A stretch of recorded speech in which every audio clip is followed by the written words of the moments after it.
ভালো ইংরেজি শিখতে চাইলে, বলতে চাইলে, তুমি যদি স্পিকিং করতে চাও বা রাইটিং করতে চাও, যেটাই করতে চাও না কেন, তাহলে সেই ক্ষেত্রে বিভিন্ন ধরনের শব্দ দিয়ে বা ভোকাবুলারি দিয়ে সেন্টেন্স মেকিং করতে হবে। তো এখন আমাদের লেসন প্ল্যানে যে শব্দগুলো রয়েছে তার মধ্যে প্রথমটা হচ্ছে ক্যাচ। ক্যাচ দিয়ে আমরা একটা বাক্য তৈরি করলাম যে তারা নদীতে মাছ ধরে। তারা নদীতে মাছ ধরে বাক্যটিকে আমরা বলবো they catch fish in the river. They catch fish in the river. এখন আমি বলেছি যে প্রত্যেকটা বাক্যকে আবার 4টা প্যাটার্ন নিয়ে প্র্যাকটিস করার চেষ্টা করবো। একটা হচ্ছে হাবোধক বাক্য, একটা নাবোধক বাক্য, আর একটা হচ্ছে হাবোধক প্রশ্ন, আর একটা নাবোধক প্রশ্ন। এই 4টা প্যাটার্ন আমি আবার বলে দিই তাহলে, যে তারা নদীতে মাছ ধরে, they catch fish in the river. তারা নদীতে মাছ ধরে না, নেগেটিভ করবো এবার, তারা নদীতে মাছ ধরে না। They don't catch fish in the river. এবার প্রশ্নবোধক বাক্য তৈরি করছি যে তারা কি নদীতে মাছ ধরে? Do they catch fish in the river? তারা কি নদীতে মাছ ধরে না? Don't they catch fish in the river? পরবর্তী ভোকাবুলারি যেটা রয়েছে লার্ন। লার্ন মানে শেখা। তবে শেখা নিয়ে বাক্য তৈরি করার আগে আরেকটু প্র্যাকটিস করি আমরা ওই বাক্যটাকে নিয়ে, যে তারা নদীতে মাছ ধরে এমন একটা বাক্য আমরা ইংরেজি করলাম যে they catch fish in the river. এবার কিন্তু এটাকে বেস করে আমরা কিছু ডবলএস কোশ্চেন তৈরি করার চেষ্টা করব। তারা কোথায় মাছ ধরে? এই প্রশ্নটি আমরা যদি করি তাহলে কি দ্বারা প্রশ্ন শুরু করতে হবে? হোয়ার দ্বারা। হোয়ার। তাহলে আমরা বলবো যে তারা কোথায় মাছ ধরে? Where do they catch fish? তারা কোথায় মাছ ধরে? Where do they catch fish? এবার এই যে প্রশ্নটা করলাম, এই প্রশ্নের উত্তর কিন্তু পূর্বের ওই বাক্যটা, তারা নদীতে মাছ ধরে, they catch fish in the river. আমরা এরকম বলতে পারি যে তারা পুকুরে মাছ ধরে, they catch fish in the pond. হতে পারে এইভাবে। এবার আর একটা প্রশ্ন তৈরি করতে পারি আমরা যে তারা কেন মাছ ধরে, মানে মাছ যে ধরে তারা, এটা আমরা বুঝলাম, তো তারা কেন মাছ ধরে? তাহলে কেন মাছ ধরে এই প্রশ্নটা করলে আমরা কি বলবো যে why do they catch fish? Why do they catch fish? তারা কেন মাছ ধরে? এবার এই যে একটা প্রশ্ন বের করলাম, এখন এই হোয়াইয়ের প্রশ্নে আমরা কি বলবো যে তারা এটা করে কারণ, অর্থাৎ তারা মাছ ধরে কারণ। তার মানে কি হোয়াইয়ের প্রশ্নে যে কারণ, বিকজ শব্দটা আমরা ইউজ করতে পারি বাক্যের মধ্যে উত্তর বলার সময়, যে তারা মাছ ধরে কারণ এটা তাদের পেশা। তারা মাছ ধরে কারণ এটা তাদের পেশা। দেন আমরা কি বলবো? They catch fish because it's their profession. They catch fish because it's their profession। হ্যাঁ, তাহলে তারা মাছ ধরে কারণ এটা তাদের পেশা। যারা খুব সহজে ইংলিশ শিখতে চাচ্ছেন তারা নিঃসন্দেহে আমাদের এই বইয়ের কপি একটি সংগ্রহ করুন। এই বইটা সংগ্রহ করে এই বইয়ের লেসন ভিত্তিক ক্লাসগুলো সিরিয়ালি প্র্যাকটিস করবেন বাসায় বসে নিজে নিজে, এবং ভিডিও ক্লাস দেওয়া আছে যা কিনা ছোট বাচ্চারা দেখেও এই বইয়ের লেসনগুলো বোঝে। খুব সহজে ইংলিশ শিখতে পারবেন 2 থেকে 3 মাসে। যাদের প্রয়োজন খুব দ্রুত নক করুন এবং বইটা সংগ্রহ করে আপনার কোর্স আপনি বাসায় বসে নিজে নিজেই শুরু করুন। কোথাও সমস্যা হলে লেসন উল্লেখ করে পরিচয় দিন এবং ইমো হোয়াটসঅ্যাপ নাম্বারে টেক্সট করুন অথবা মেল করুন, আমি আপনাদেরকে রিপ্লাই করে বুঝিয়ে দেবো ইনশাআল্লাহ। সো সবাই দ্রুত গতিতে বইটা সংগ্রহ করুন, বাসায় বসে ইংরেজি শিখুন, ভালো ক্যারিয়ার করুন। আমরা হোয়াই দিয়ে করলাম, হোয়ার দিয়ে করলাম। এবার যদি কখন ইংরেজি কি? হোয়েন। হোয়েন দিয়ে যদি করে যে তারা কখন মাছ ধরে, তাহলে আমরা কি বলবো? ওই যে হোয়াই হোয়ারের জায়গায় আমরা এখন হোয়েন বসিয়ে দেবো। When do they catch fish? তারা কখন মাছ ধরে? When do they catch fish? তারা কখন মাছ ধরে? উত্তরে আমরা বানালাম এখানে যে তারা সকালে মাছ ধরে। তারা সকালে মাছ ধরে, they catch fish in the morning, অথবা they catch fish at morning. আমরা যদি মর্নিংয়ের আগে অ্যাট ইউজ করি তাহলে অ্যাটের পরে দিব না, বলবো অ্যাট মর্নিং, সকালে।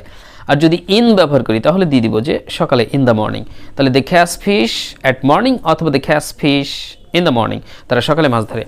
এভাবে আমরা এটাও বলতে পারি যে তারা রাতে মাছ ধরে। তারা রাতে মাছ ধরে হলে কি হবে? They catch fish at night.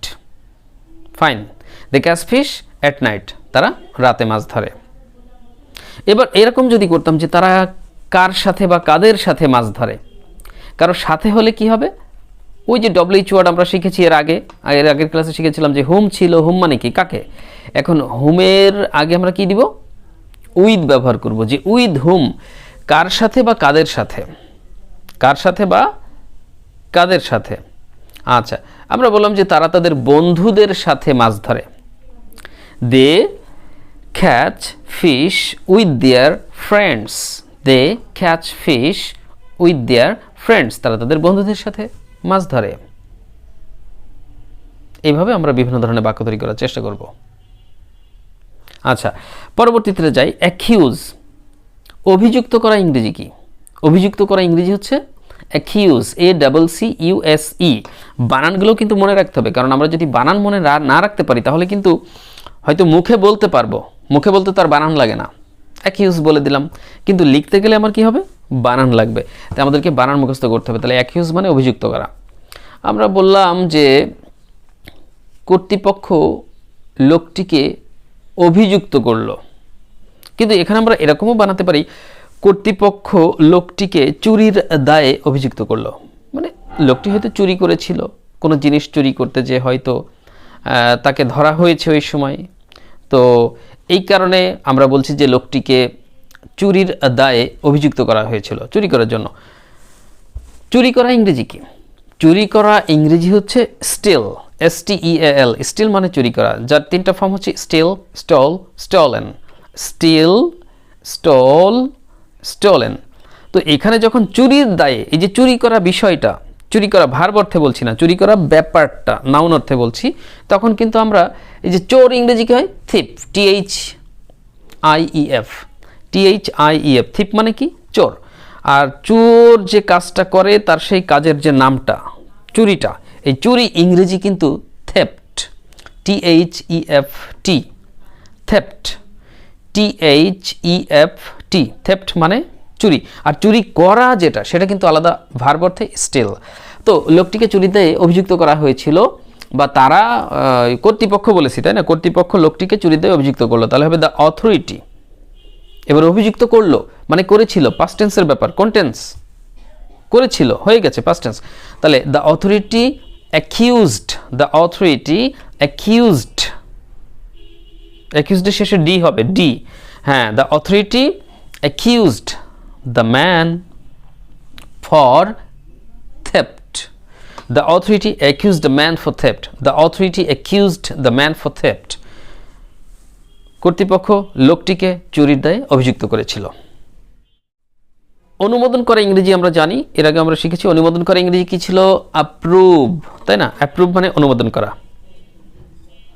আমরা বললাম যে তারা আমাদের প্রস্তাবটি অনুমোদন করলো, এটাও পাস্টে বললাম, করলো মানে করেছিল। তারা আমাদের প্রস্তাবটি অনুমোদন করলো, তাহলে কি হবে? দে, অনুমোদন করা, অনুমোদন করেছিল। অ্যাপ্রুভড, দে অ্যাপ্রুভড আওয়ার প্রস্তাব, কি হবে তাহলে? প্রপোজাল। প্রস্তাব হবে proposal. They approved our proposal, তারা আমাদের প্রস্তাবটি অনুমোদন করেছিল। তারা কেন আমাদের প্রস্তাবটি অনুমোদন করেছিল? যদি বলি তারা কেন আমাদের প্রস্তাবটি অনুমোদন করেছিল, হোয়াই, তখন কিন্তু করেছিল ওই যে পাস্ট টেন্সে, যে তারা কেন করেছিল, এটা অতীতের কথা, পাস্ট টেন্সের কথা, তখন আমরা ডিড দিয়ে প্রশ্ন করব। তাহলে why did they approve our proposal, why did they approve our proposal. তারা আমাদের প্রস্তাবটি অনুমোদন করেছিল কারণ এটি লাভজনক ছিল, যে এখানে হয়তো কিছু মুনাফা বা লাভ অর্জন করা যাবে ন্যায়সঙ্গতভাবে, তো এই জন্য তারা আমাদের প্রস্তাবটি অনুমোদন করেছিল। তাহলে মূল বাক্য যেটা বলবো বাংলাতে, যে তারা আমাদের প্রস্তাবটি অনুমোদন করেছিল কারণ এটি লাভজনক ছিল।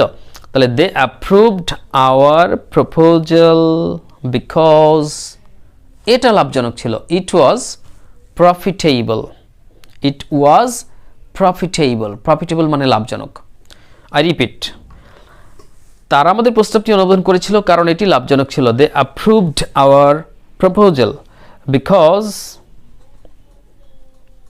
ইট ওয়াজ প্রফিটেবল। পৌঁছানো ইংরেজি কি? অ্যারাইভ। রিচও হয়, REACH, রিচ মানে পৌঁছানো, অ্যারাইভ মানে পৌঁছানো, তাই না? আগমন যেটা, অ্যারাইভাল অর্থাৎ অ্যারাইভ। তো আমরা বাক্য তৈরি করলাম যে আমরা সন্ধ্যায় স্টেশনে পৌঁছালাম। We reached the station at evening, we reached the station at evening, অথবা we arrived at the station, we arrived at the station at evening, অথবা ইন দ্য ইভিনিং, ঠিক ওই যে সকালের ব্যাপারের মতো, ইন দ্য মর্নিং অথবা অ্যাট মর্নিং বলেছিলাম। তাহলে আমরা সন্ধ্যায় স্টেশনে পৌঁছালাম, we arrived at the station in the evening. We arrived at the station in the evening. তোমরা কখন স্টেশনে পৌঁছালে? তোমরা কখন স্টেশনে পৌঁছালে কি হবে? when দিয়ে প্রশ্ন করতে হবে। when did you arrive at the station? when did you arrive at the station? যারা খুব সহজে ইংলিশ শিখতে চাচ্ছেন তারা নিঃসন্দেহে আমাদের এই বইয়ের কপি একটি সংগ্রহ করুন।